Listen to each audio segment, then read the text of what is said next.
handsome, funny, generous, insanely good looking. And Ahmad, I'm sorry, I can't read your handwriting.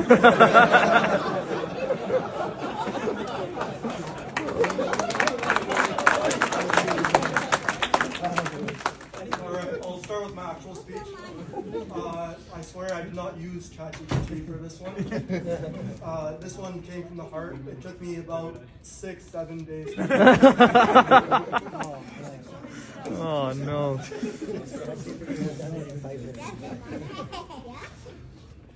For those of you who don't know me, my name is Hassan. I'm 6'2", work multiple jobs. In my spare time, I volunteer at the masjid and at the food bank. For those who do know me, please keep your mouths shut. They say you should never meet your heroes. Ahmed met me back in 2011.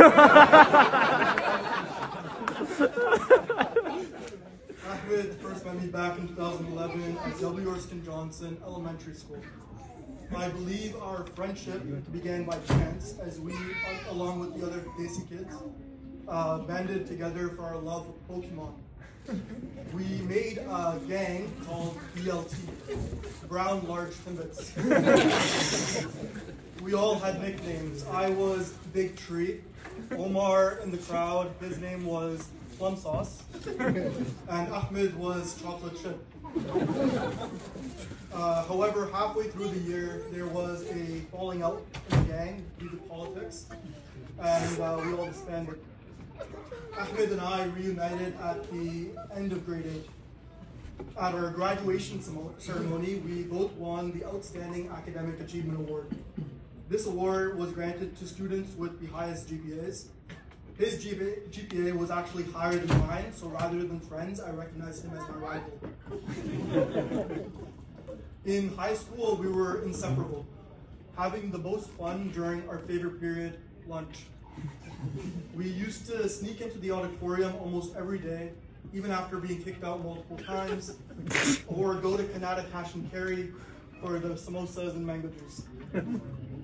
We also created a fake club called the Science Engineering Club, giving ourselves important titles like Senior Vice President or Founder to put on our university applications. For university, Ahmed chose the ultimate anti-bait degree, Biomedical Electrical Engineering. It's the only degree that you can tell aunties and uncles you're considering med school, but also pursuing engineering.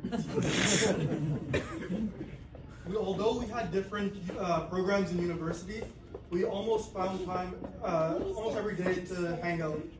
I would partly attribute this to moving down the street from him, where I would go to his house weekly to study, but we would always end up playing video games and then going to every new halal restaurant that opened up in Ottawa. Ahmed and I have also traveled a lot. Our first trip was Hawaii, which was an interesting experience. Ahmed convinced me we needed to be prepared for a snorkeling expedition. So we took swimming classes 3 months before the trip. After 3 months of hard work, the only thing we learned was how to float for 5 seconds. On the boat ride to the snorkeling spot, we weren't looking at the scenery. We were on the verge of fainting. We were deathly afraid. But Ahmed, when it came time to execute, he jumped in first. That's just who he is, WRO. Then there was the hike in Patagonia. 2 weeks ago. We went for the views, but honestly, I barely saw the mountains. I was busy wondering how your hair looked that perfect after 20 kilometers. Jokes aside, Ahmed has a rare kind of depth.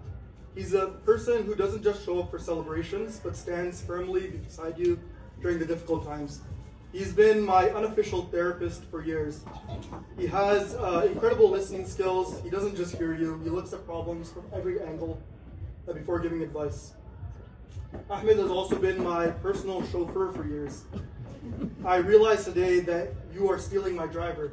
I guess from now on you can be the passenger princess.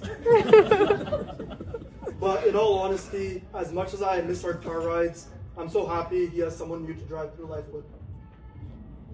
They say in Islam, marriage is about completing half your deen, but it's also described beautifully as being a garment for one another, meaning you are each other's protection, comfort, and pride. Oh, Ahmed, you've been like a brother to me through the highs and lows. I've seen you grow from that competitive kid in grade 8 to the man of character you are here today. And honestly, I couldn't be prouder to call you my best friend. I'll end this with a dua. May Allah subhanahu wa ta'ala bless this union with barakah. May He grant you both patience, endless laughter, and a love that leads you both closer to Him. Also a dua for me. Ya Allah, now that you performed the miracle of finding Ahmed his wife, please help me find my nasib as well. Ameen.